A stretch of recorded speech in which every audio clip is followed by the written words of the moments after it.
오늘 말씀 6절에서부터 11절 말씀에 보면 의인과 악인을 대비시켜서 이야기하고 있습니다. 의인은 어떤 사람이고 악인은 어떤 사람인가 라고 하는 것을 매절 대비시켜서 악인의 모습과 의인의 모습이 어떻게 다른지 그 둘을 극명하게 대조하는 말씀이 쭉 연달아서 나오고 있습니다. 한 절씩 살펴봤으면 좋겠는데요. 6절 말씀을 보면 이렇게 기록합니다. 의인의 머리에는 복이 많아 악인의 입은 독을 머금었느니라. 의인의 경우에는 머리를 예로 들면서 의인의 머리에는 복이 임한다고 그랬는데, 악인의 경우에는 머리가 아니라 입을 언급하면서 그 입은 독을 머금은 것과 같다. 다시 말하자면 독을 머금으면 어떻게 되죠? 죽는 거죠. 사망에 이르는 것이죠. 그러니까 의인의 경우는 그 머리에 복이 임하지만 악인의 경우에는 그 입에 독을 머금었기 때문에 결국 사망에 이를 수밖에 없다라고 하는 것을 극명하게 대조하고 있는데요. 의인의 경우에는 머리를 이야기하는 반면에 악인의 경우에는 입을 이야기하는 이유가 무엇이 있을까요? 그것은 그냥 수사적인 표현법이 그렇습니다.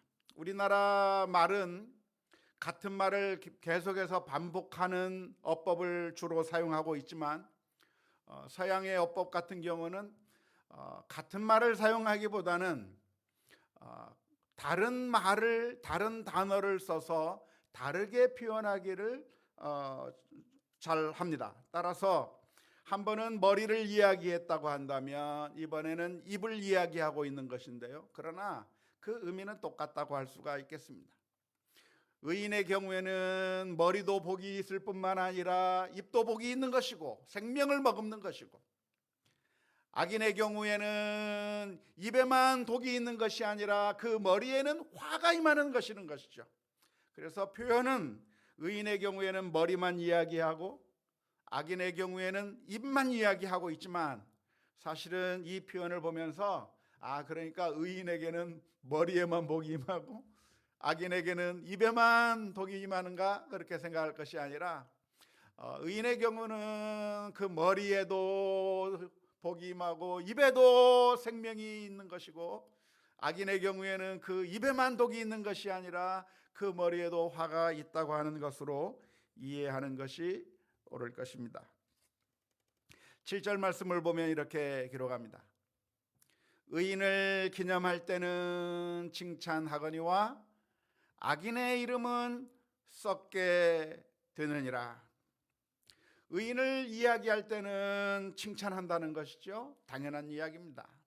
의인의 경우에는 칭찬하게 되겠지만, 그러나 악인의 경우에는 그 악인의 이름은 썩게 된다라고 표현하고 있는데요. 자, 이름이 썩는다는 게 도대체 무슨 말일까요? 음식이 아닌데, 그냥 물질이 아닌데 왜 이 이름이 썩는다고 하는 그런 표현을 했을까요? 그리고 도대체 이름이 썩는다고 하는 그 의미가 무엇일까요? 조금 이해하기가 어렵겠지만, 그러나 어려운 것은 아닙니다. 왜냐하면 바로 앞에 있는 말을 보면 썩는다고 하는 그 의미가 무엇인지를 알 수 있기 때문에 그렇습니다. 악인의 이름이 썩게 된다고 하는 이야기는 의인의 이름이 칭찬을 받는다고 하는 그 말과 대비되고 있는 말입니다. 따라서 악인의 이름이 썩게 된다고 하는 이야기는 칭찬을 받게 되는 것이 아니라 비난을 당하게 되고, 의인의 이름의 경우에는 칭찬을 받게 되겠지만 악인의 이름의 경우는 비난을 당하게 되는 것이고, 사람들이 미워하게 되는 것이고 싫어하게 될 거라고 하는 그런 의미에서 악인의 이름은 썩게 되는 것이라고 이야기하고 있습니다. 계속해서 의인과 악인을 대조시키고 있는데요. 8절 말씀에서는 이렇게 표현하고 있습니다. 마음이 지혜로운 자는 계명을 받거니와 입이 미련한 자는 멸망하리라. 계명을 받는 사람이 누구입니까? 의인이죠. 계명을 받는 사람은 의인이고 그 계명을 받는 자가 곧 마음이 지혜로운 사람이라고 하는 말이고요. 그런데 정반대로 악인의 경우는 어떤 경우입니까? 악인은 입이 미련하게 되고 곧 멸망할 거라고 했는데 그 악인은 어떤 사람입니까? 의인과는 반대로 계명을 받아들이지 않는 사람을 의미하는 것입니다. 지혜로운 자는 그 마음이 지혜롭고 그 마음에서 계명을 받게 되지만 미련한 자는, 악한 자는 그 입이 미련해서 멸망할 거라고 하는데, 역시 의인의 경우는 머리만 이야기하고 악인의 경우에는 입만 이야기하고 있지만 사실은 입과 마음 전부를 다 이야기하는 것으로 이해하는 것이 오늘 본문의 말씀을 제대로 잘 이해하는 방법이라고 생각이 됩니다. 계속해서 9절 말씀에서도 대조를 하고 있습니다. 9절에서는 이렇게 표현합니다. 바른 길로 행하는 자는 걸음이 평안하려니와 굽은 길로 행하는 자는 드러나리라. 바른 길로 행하는 자는 누구를 의미합니까? 의인을 이야기하는 거죠. 의인은 계명을 받아들이고 그 계명의 말씀에 따라 바른 길로 걸어가게 될 텐데, 바른 길로 걸어가게 될 때 어떠한 결과가 나타나는가? 평안함이 있을 것이다 라고 이야기하고 있는 것이죠. 그렇지만 악인은 어떤 사람입니까? 악인은 계명을 받아들이지 않는 사람이고, 악인은 계명을 받아들이지 않기 때문에 옳은 길, 바른 길로 가는 것이 아니라 편법의 길로 가는 것이죠. 잘못된 길로 가는 것이죠. 굽은 길로 가는 것이죠. 바르지 못한 길로 가게 되는데, 그렇게 굽은 길로 가는 사람은 어떻게 될 것인가? 드러나리라 라고 이야기하고 있습니다. 도대체 드러난다고 하는 말이 무슨 말입니까? 드러난다고 하는 것은 그 악행이 발각되고 그 악행이 수많은 사람들에게 결국 발가벗겨져서 드러나게 될 것이라고 하는 그런 의미입니다. 악을 행하면서 그런대로 나는 잘 사람들의 비난을 피하면서 발각되지 않으면서 그래서 많은 이득을 얻는 것처럼 생각이 되겠지만, 그래서 괜찮은 줄 알지만, 그러나 잠깐의 성공처럼 보이는 것도 금방이고 얼마 뒤에 가면 결국 그 악행들이 하나씩 둘씩 다 드러날 수밖에 없는 것이고, 숨기운 것이, 감추은 것이 나타나지 아니할 것이 없다고 하는 이 하나님의 말씀을 우리가 기억해야 될 줄로 믿습니다. 뿐만 아니라 10절 말씀에서도 이렇게 표현합니다. 눈짓하는 자는 근심을 끼치고 입이 미련한 자는 멸망하느니라. 여기서 눈짓한다고 하는 말은 어떤 의미일까요? 눈짓하는 얘기는 속임수를 쓴다고 하는 그런 의미일 겁니다. 눈짓을 하면서 모략을 저지르고 여러 가지 잘못된 방법으로, 그래서 사악한 일을 하려고 눈짓을 하고 있는, 속임수를 쓰는 것을 말하는데요. 그렇게 속임수를 쓰게 되면 잘 되는 것처럼 보이지만 결국 근심을 끼치게 될 것인 반면에, 또 근심을 끼치게 되고 입이 미련한 자는 결국 멸망하게 될 것이다 말씀하고 있습니다. 11절의 말씀도 역시 마찬가지입니다. 의인의 입은 생명의 샘이라도 악인의 입은 독을 머금었느니라. 의인은 결국 그 입이 생명의 샘이라 살아나는 것이지만, 악을 행하는 자는, 하나님의 계명을 어기는 자는 결국 독을 머금고 죽을 수밖에 없는 파멸의 길을 갈 수밖에 없다고 하는 그 말씀을 해주고 있는데요. 그러니까 오늘 읽은 6절에서부터 11절의 말씀에까지 의인과 악인이 어떠한 모습으로 어떠한 결과를 얻게 될 것인가에 대해서 또 강조하고 이렇게 표현하고 하면서 표현하고 있는데, 한마디로 말하자면 의인은 지혜로운 사람이고 의인은 계명을 지키는 사람인데, 그런 사람에게는 형통함이, 복이, 생명이, 칭찬이, 평안함이 따라올 것이지만, 그러나 악인은 어떠한 사람입니까? 계명을 받아들이지 않는 사람이요 미련한 사람인데, 그 사람에게는 멸망을 자초하게 될 것이고 화가 있을 것이고 근심이 있을 것이고 비난을 당하게 될 것이라고 하는 이 극명한 차이를 강조하고 있는 것을 오늘 저녁 시간에 우리가 분명하게 기억할 수 있기를 바랍니다. 그렇다고 한다면 누가 지혜로운 사람입니까? 지혜로운 사람은 결국 하나님을 경외하면서 하나님의 말씀대로, 하나님의 뜻대로 순종하며 사는 것이 지혜로운 자라고 하는 사실을, 그게 복된 것이고 그게 생명의 길이라고 하는 사실을 다시 한번 기억할 수 있기를 주님의 이름으로 축원합니다. 우리가 지금까지 잠언서를 살펴보면서 뭔가 기발한 지혜가 있을 것이라고 기대했다고 한다면 그것은 번지수를 잘못 찾은 것입니다. 잠언서에서 일관적으로 계속해서 반복하면서 말하고 있는 지혜라고 하는 것은 다른 게 아니라 하나님을 두려워하는 것이 지혜. 하나님이 계시다고 하는 사실을 알고 그 하나님 앞에서 두려워하며 하나님의 말씀대로 순종하며 사는 것이 지혜라고 하는 사실을 기억해야 할 것입니다. 하나님의 말씀대로 순종하며 사는 게 그게 지혜라고 하는 사실을 기억해야 할 것인데요, 오늘 우리가 이 말씀을 보면서 다시 한번 이 말씀을 또 귀 기울이고 또 귀를 기울여야 하고 다시 또 듣고 또 들어야 될 이유가 무엇이겠습니까? 그것은 이 세상에는 이 말씀과는 정반대의 메시지가 너무나도 많이 들려지고 있기 때문에 그렇습니다. 우리가 예배당 안에서는 하나님의 말씀을 듣지만, 우리가 성경 말씀을 읽으면 하나님의 메시지를 듣지만, 우리가 한 걸음만 밖으로 나가면 우리들의 집안에서, 우리들의 사회에서, 우리가 살아가는 그 현장 속에서 성경 말씀과는 정반대의 이야기들을 얼마나 많이 듣는지 모릅니다. 이 세상이 우리들에게 들려주는 메시지는 무엇입니까? 이런 메시지를 우리들에게 전해주는 것이죠. 의인의 머리에는 화가 있을 뿐이고 이 세상에서 제주껏 악을 행해야 성공할 수 있다고 하는 소리를 듣습니다.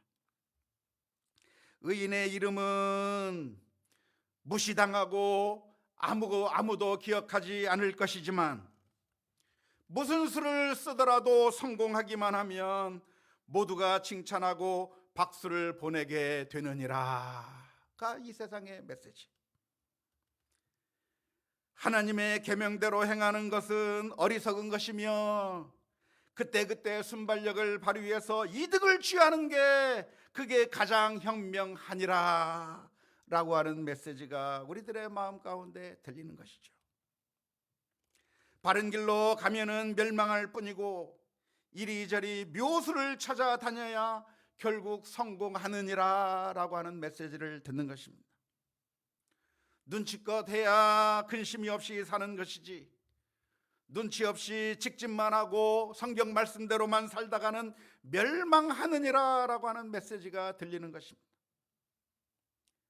의롭게 살면 압수수색 당하기도 하고 패가망신 당하기도 하겠지만 악인들과 한패가 되면 무슨 짓을 해도 아무 문제가 없을 것이라고 하는 메시지가 우리들의 귀에 들리게 되는 것이죠. 그 옛날 아담과 하와를 향해서 선악과를 먹으면 눈이 밝아지고 하나님과 똑같이 될 것이라고 유혹했던 그 사탄의 유혹이, 그때로만 끝난 것이 아니라 그 이후에 계속해서 내용을 바꿔가면서 끊임없이 우리들을 유혹하고 또한 우리를 타락하게 만들려고 하는 그런 유혹이 있을 수밖에 없기 때문에 오늘 우리가 이 하나님의 말씀, 지혜의 말씀을 다시 한번 분명하게 기억할 수 있기를 주님의 이름으로 축원합니다. 뿐만 아니라 우리는 늘 하나님 앞에 기도하며 나아가야 할 것입니다.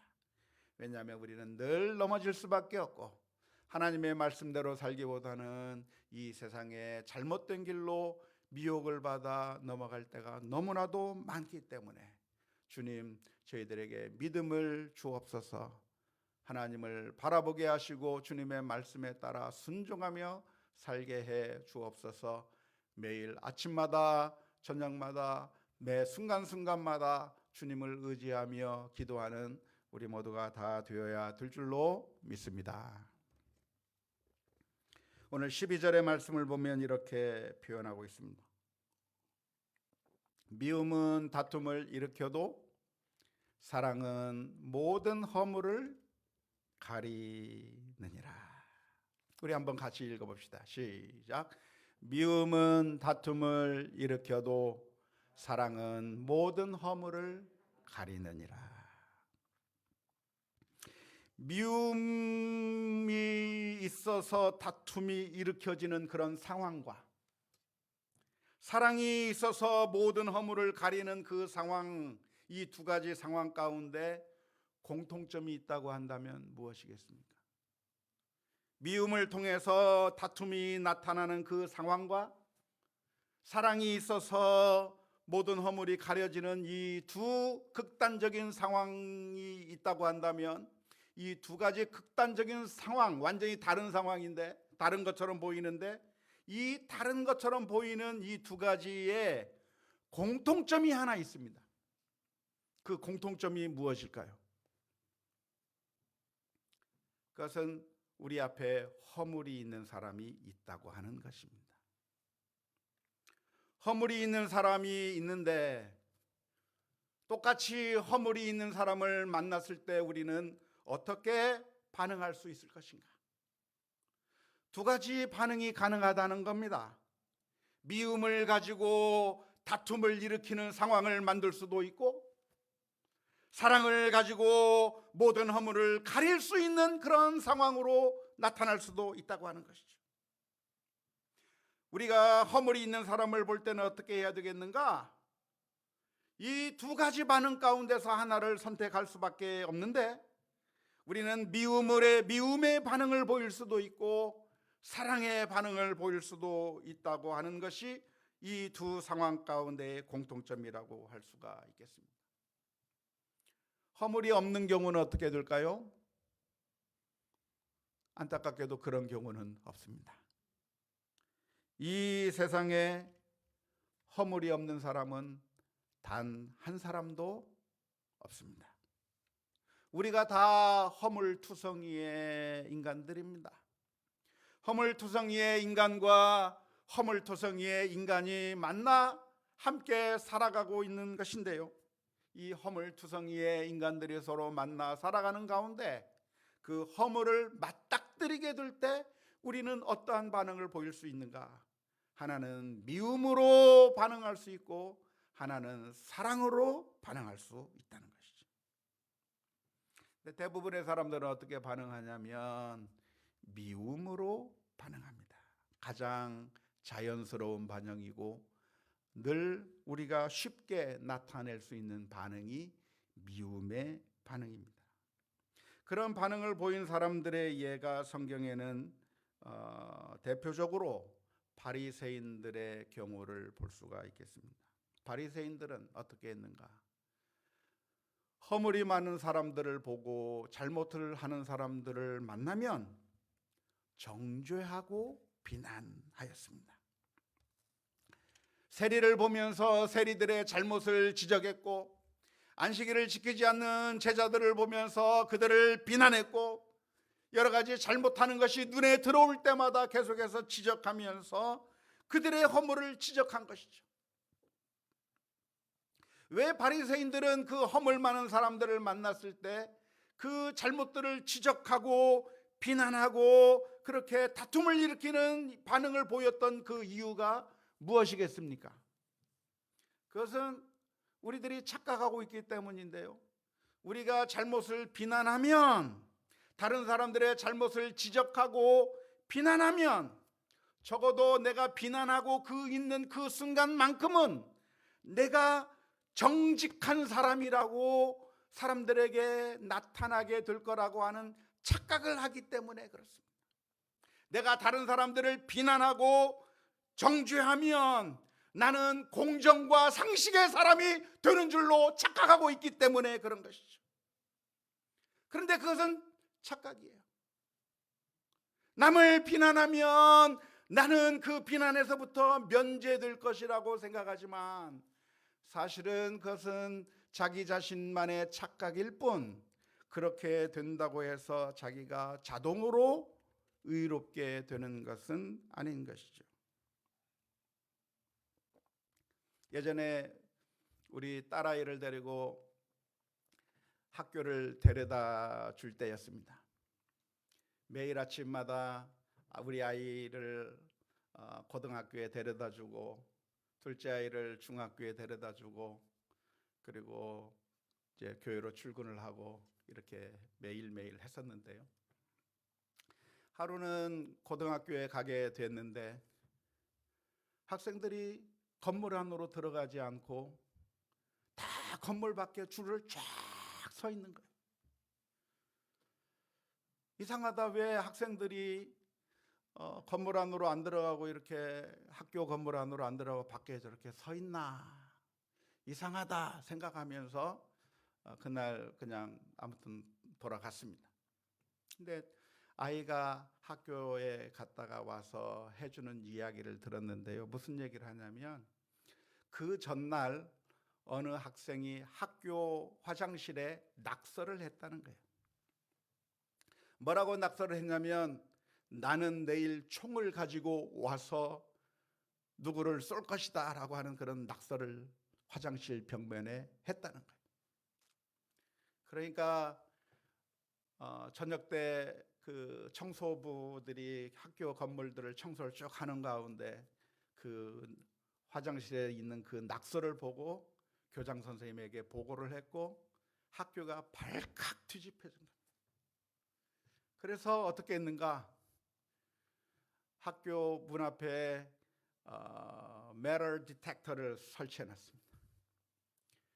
마치 공항의 검색대와 같이 어디서 가져왔는지는 몰라도 아무튼 그 메탈 디텍터를 학교 문 이곳저곳에 세워놓고 학생들 한 명씩 그 메탈 디텍터를 통과하게 만들면서 가방을 조사하고 한 명씩 혹시 총 가져왔는지 다 검사하고, 그리고 그 학교로 모든 학생들이 들어가게 됐는데 입장하는 데만 한 2시간 3시간 걸려서 그 학교 안으로 들어가게 됐습니다. 그런데 교장 선생님이 모든 학생들을 다 불러놓고 왜 오늘 아침에 이렇게 학교 들어올 때 이렇게 검사를 했었어야만 했는지에 대해서 설명을 하면서, 낙서가 있었고 그것 때문에 우리가 보안 조치로 인해서 이렇게 하게 됐다라고 학생들한테 설명을 쫙 했습니다.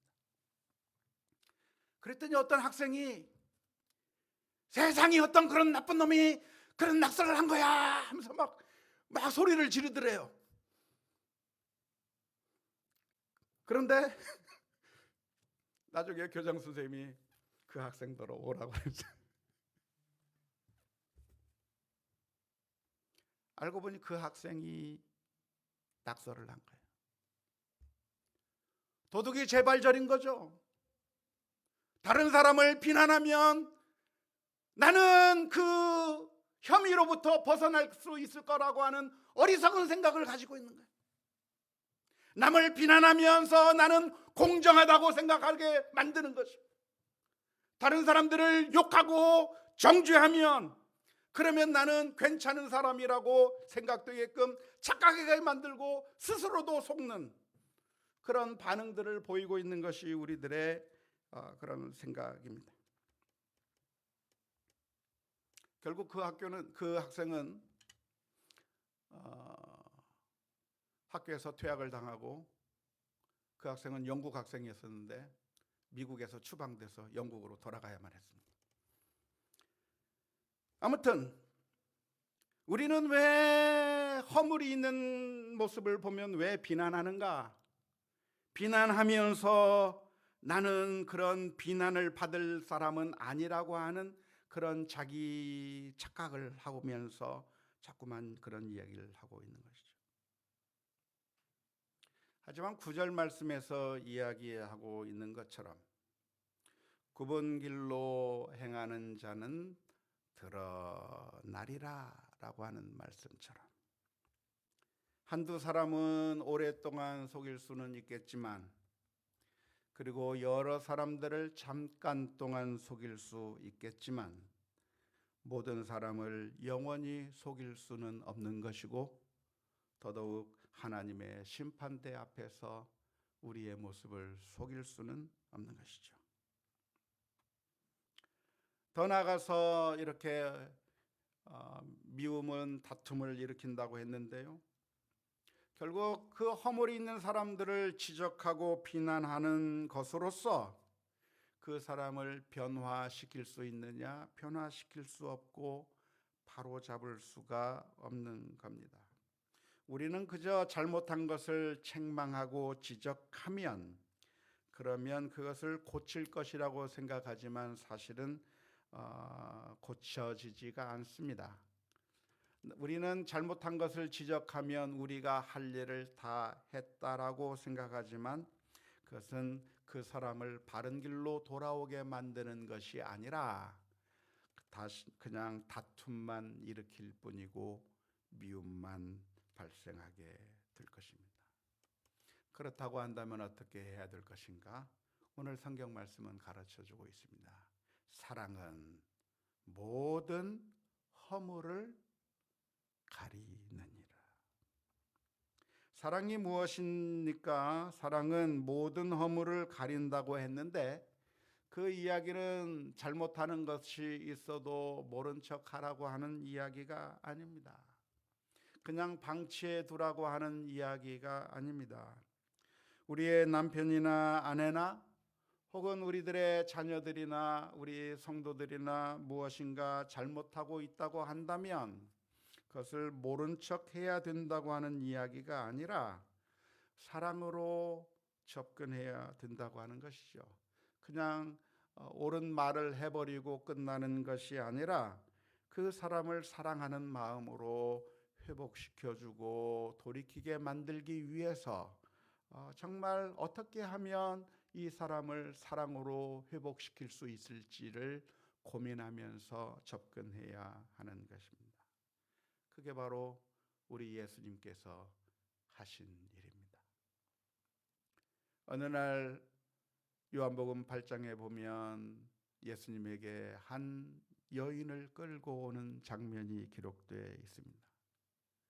사람들은 가늠하다가 현장에서 잡힌 여인을 데리고 와서 돌 하나씩을 들었습니다. 그리고 이 거룩한 민족, 이스라엘 민족 가운데 이런 악행을 저지르는 여인을 어떻게 해야 합니까? 성경에 보면 저런 죄악을 저지르는 사람은 돌로 쳐 죽이라고 되어 있는데, 저 여인을 향해서 돌로 치려고 하는 사람들이 모두가 몰려져 있었는데요, 사람들이 그렇게 돌을 들어서 치려고 하는 이유가 무엇이겠습니까? 저 돌을 들어야 내가 자신들의 죄가 감추어지기 때문인 것이죠. 그를 향해서 돌을 던지려고 하는 그 순간에 예수님께서는 그들을 향해서 말씀해 주셨습니다. 너희 가운데 죄 없는 자가 돌로 치라. 그 예수님의 말씀이 사람들의 마음을 울렸습니다. 저 여인만 죄인인 줄 알았는데 나도 죄인이구나, 나도 허물이 많은 죄인이라고 하는 사실을 알게 된 그 사람들, 한 줄기 예수님의 말씀의 빛의 줄기가 그들의 양심에 전달되게 될 때, 그들의 양심에 자신들의 죄를 바라보게 하게 될 때, 결국 그 사람들이 돌을 내려놓고 한 사람씩 한 사람씩 다 몰려가고 말았습니다. 그때 예수님께서 그 여인을 향해서 물었습니다. 여자여, 너를 치려는 사람들이 있느냐 물으시고, 나도 너를 정죄하지 아니하노니 다시는 죄를 범하지 말라고 말씀해 주셨습니다. 예수님께서 그 여인의 허물을 몰라서 그런 것이 아니라, 정죄만 해서는 그 여인을 살릴 수가 없고 사랑으로 그 여인을 회복시켜 주시고 살리기 위해서 그 여인에게 그렇게 접근해 주신 것입니다. 예전에 봤던 만화 중에 하나가 있었는데요, 목회와 신학이라고 하는 잡지에 간단하게 성경을 소재로 한 만화가 4컷짜리 만화가 수록되어 있는 것을, 지금으로부터 한 30년 전에 아마 그때 나왔던 만화가 아직도 생생하게 기억이 나는데, 바로 이 가늠하다가 현장에 잡혀온 여인의 이야기를 소재로 만화를 그린 내용이 있었습니다. 예수님께서 말씀을 하셨습니다. 너희 가운데 죄 없는 자가 돌로 치라 그랬어요. 그러니까 그 다음 컷에서 돌이 하나 날라왔어요. 돌이 날라왔는데 어디서 날라왔을까요? 하늘 위에서 하늘 위에서 날라와서 그 여인의 머리를 탁 때리고 돌이 떨어지니까, 그 다음 장면에 그 여인의 머리에 혹이 만하게 나고 그 다음에 그 여인이 눈물을 흘리는 그런 장면이 나왔습니다.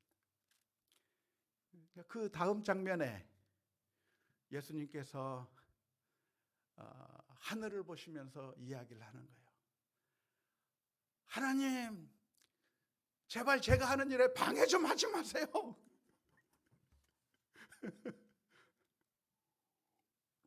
요한복음 8장의 이야기를 가지고 재밌게 웃는 그런 이야기를 만들어내려고 만든 만화였습니다. 그걸 보면서 재밌기도 했지만 한편으로는 화가 나기도 했습니다. 어떻게 성경을 이렇게 왜곡할 수가 있을까? 마치 하나님과 예수님 사이에 의견의 통일이 되지 않는 것처럼 이런 신성모독적인 만화를 그릴 수가 있을까? 이거 항의해야 되지 않겠는가? 하면서 그 만화를 생각하고 있는데, 근데 가만히 생각해 보니까 그게 맞는 만화예요. 그게 맞는 만화예요. 우리들은 그 여인을 향해서 돌을 던질 수 없지만 하나님께서는 그 돌을 그 여인에게 던질 수 있는 유일한 분이 하나님이신 거예요. 그런데 그 하나님께서 그 돌을 던지지 않으셨어요. 그 돌을 그 여인에게 던지지 않고 예수님을 십자가에 못 박아 죽게 하심으로 말미암아 그 여인을 살리신 거예요. 그리고 우리가 살아난 거예요. 우리가 허물이 있을 때 우리의 허물을 보고 하나님께서 심판해버리고 끝내버리신 것이 아니라, 너희들이 잘못했다고 심판해버리고 죽여버리고 끝내버리신 것이 아니라, 사랑으로 우리의 허물을 감싸기 위하여 하나밖에 없는 그 아들을 십자가에 매담으로 말미암아 저와 여러분들을 구원해 주시는 놀라운 은혜의 사랑을 베풀어 주신 것입니다. 사랑하는 성도 여러분, 하나님께서 우리의 허물을 용서하시고 사랑해 주셨다고 한다면, 우리가 만나는 사람들 한 사람 한 사람 볼 때마다 그들을 향해서 정죄하고 비난하고 욕하면서 미움이 다툼을 일으키는 그런 결과를 나타낼 게 아니라 우리의 주님께서 나를 사랑하신 것과 같이 그 사랑을 받은 우리가 사랑으로 모든 허물들을 덮으며 또한 회복시켜 나가는 그런 믿음의 귀한 결단들이 있어야 될 줄로 믿습니다. 우리들의 인생 가운데 늘 넘어질 때마다 주님 도와주시옵소서. 주님의 뜻대로 순종하며 살게 해 주옵소서. 믿음의 길을 걸어가게 해 주옵소서. 사랑으로 허물을 덮을 수 있고 그리고 따뜻하게 반창고처럼 붙여서 회복시키는 그런 평화의 도구로 사랑의 도구가 되게 해 주옵소서. 기도하며 나아가는 우리 모두가 다 될 수 있기를 주님의 이름으로 축원합니다.